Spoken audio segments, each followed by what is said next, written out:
एक समय की बात है। एक रीना नाम की लड़की अपने माता पिता के साथ रहती थी। वह अपने माता पिता की इकलौती बेटी थी।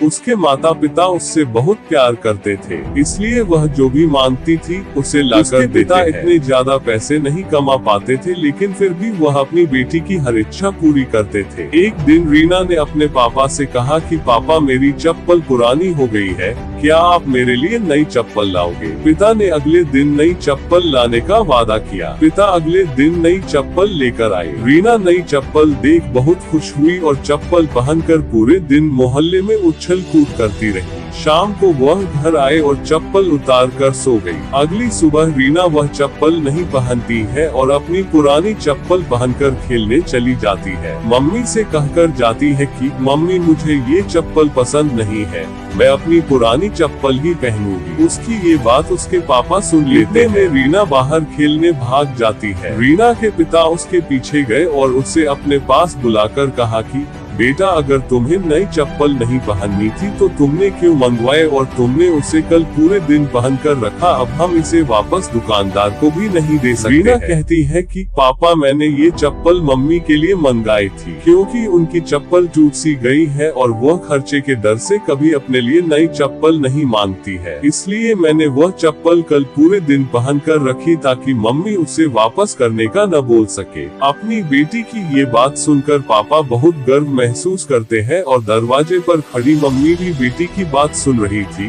वह भी मन ही मन बहुत खुश हुई कि इतनी सी बच्ची में इतनी समझ। दोनों माता पिता एक दूसरे के सामने देखकर मुस्कुराते हैं और बेटी को प्यार करने लगते हैं। सीख: हमेशा अपने माता पिता की मजबूरी को समझना चाहिए।